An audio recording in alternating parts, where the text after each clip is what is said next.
Hello everyone, and a huge welcome from me, Ben Green. I'm the owner and editor of the LFC File, and welcome to the podcast for the good, the bad and the ugly weekly blog. So nice to have everyone along eventually. I've caught up with the rest of the world, and instead of bashing away at a keyboard once or twice a week, I'm going to sit here in front of everyone and do what I do best, which is just chatter. So thanks again everyone. For those that aren't familiar with the LFC File, it's a blog which is about everything Liverpool FC, and there's a number of features, articles, etc. which come out pretty much each week. So thanks for joining the LFC File blog. There's a Facebook page, a Twitter page and an Instagram page, and of course now a YouTube channel. So thanks very much for coming along. Please like, subscribe, comment, support the channel. I'd like to know what you think, and any suggestions as well going forward. So thanks a lot. Of course, the 1-0 result at Real Madrid, which that was just adding insult to injury. And of course, the most recent result, the Arsenal one, which we'll talk about later. So, as the podcast is entitled, it's called The Good, the Bad and the Ugly. Because I've got some catching up to do, we're going to focus on game weeks 27, 28 and of course 29. So, let's get into it. Firstly, with the good.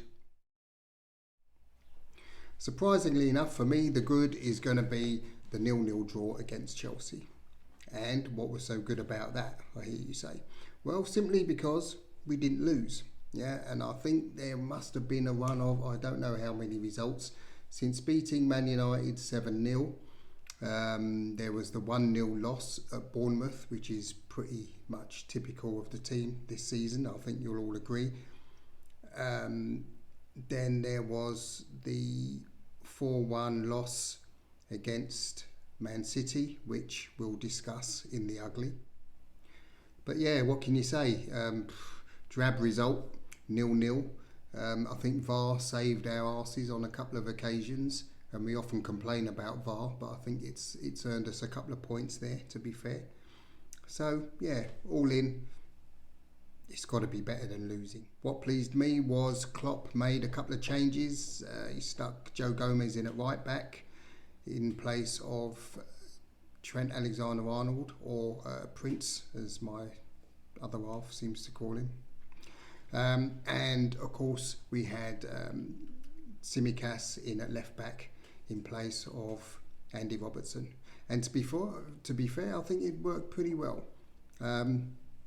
Joe Gomez, in a lot of respects, I think I actually prefer him at right back, to be honest. I don't know why Klopp doesn't just stick Trent Alexander-Arnold in midfield and he can just run them. There's lots of goals that we concede from our right-hand side because, lo and behold, Trent is bombing down and he's been caught out of position when we've lost possession.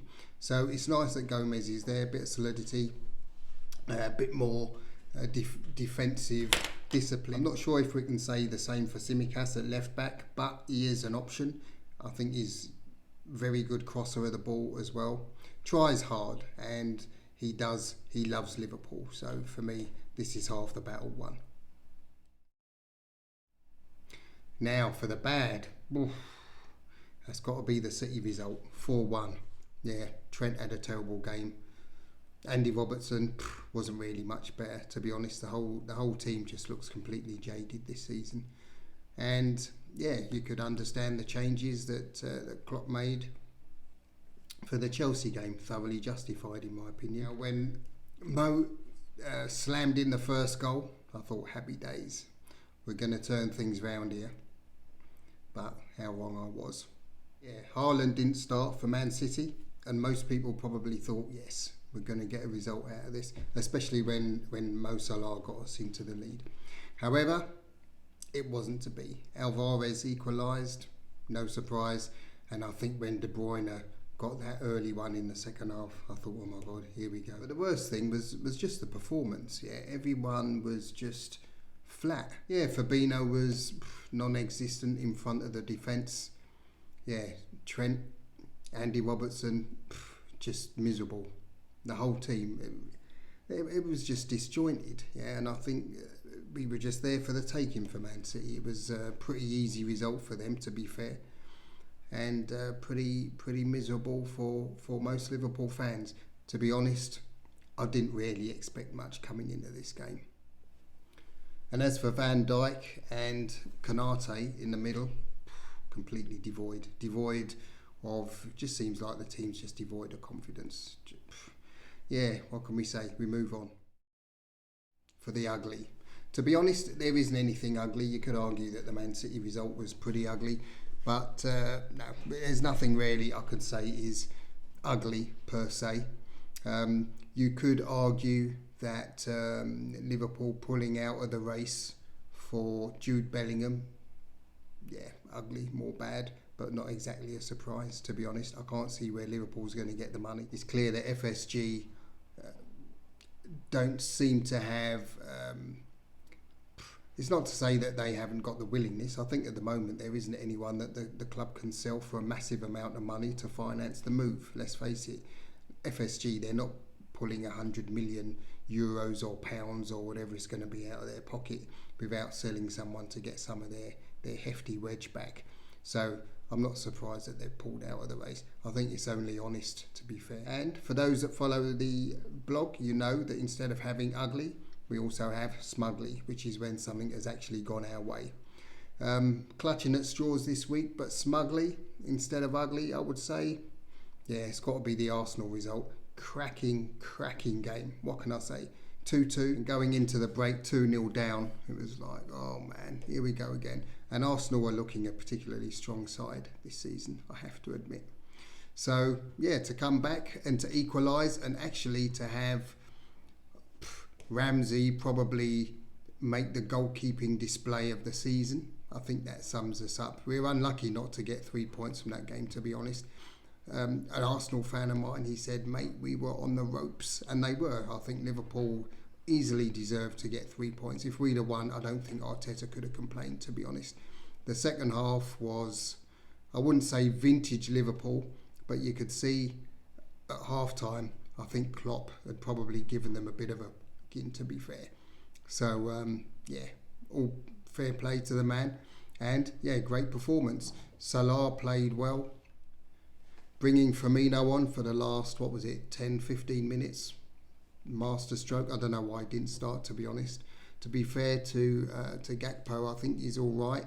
He's joined the team at probably not the best. Yeah, he's having to do a lot more than you would expect, and I don't think he's really got the time to sort of bed into the technical nuance that Klopp's had. With the likes of that maybe Diaz and Jota enjoyed when they came into the team. I think Gakpo is unlucky. He's not had that, and he's not going to get it this season, to be fair. So yeah, it's a shame. But Firmino, the man still got it. Sadly, going to leave at the end of the season. I think in all, when you look at the performances this season, and for those that have read the blog, for those that don't, my take on it is simply that we're struggling this season. I think the team is just knackered. I think they're emotionally, physically, I wouldn't say drained, but they're not far from it. Yeah, it was the same when they won the league in, the 19-20 season. Yeah, that's right, that was Corona. The last few games of the 20 season when they won the league, it was a bit of a struggle, I seem to recall. You could argue and say, yeah, it's a lockdown, Could be. But then when you look at the following season, it was terrible. And they just qualified, if I remember correctly. Was it Chelsea lost? I think the last game of the season, I haven't looked at the stats, but I think it was down to Chelsea. They lost last game of the season. I think a couple of other results, maybe Tottenham, I can't remember exactly. But there's a couple of other results that went our way. And we qualified with, I think we got third actually, that season. And that was completely, a bit of a fluke, to be honest, let's be fair. Last season, in for the quadruple. I didn't expect they were going to do it. To be honest, who did? You couldn't see them winning everything. They got to the two finals. I think which was it? The Carabao Cup, or the League Cup to give it its proper name. That one, I think they had penalties on pretty much every round and got to the final and won it. The FA Cup, fair play, yeah, won that one. But the League and the Champions League, Man City, I think Liverpool were just a little bit short. Yeah, just a little bit short. And this season, they seem to be drained, just completely drained. Yeah, I think it's a very intensive time, or it was a very intensive time. And I think now they're paying the price. It's the same as the season when they won the league. The season after, as I said, they struggled. And this seems to be, the pattern that you can see.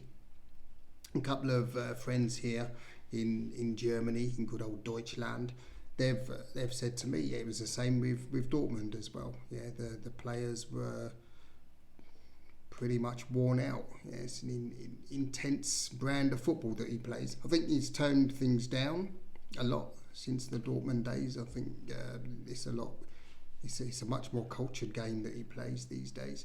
But to be fair, to be going for four titles as the team was last season, I'm not surprised that they've come unstuck, to be honest. So for now, let's wrap it up there. I wanted to keep this one short and sweet just to get the ball rolling. Again, please follow us on Facebook, on Instagram, and on Twitter, and of course at www.thelfcfile.com. Here on YouTube, follow the channel, tell your friends, tell your mates, Liverpool fans of course. Remember, you'll never walk alone, and until next time, for the good, the bad and the ugly, the LFC File. Peace, guys.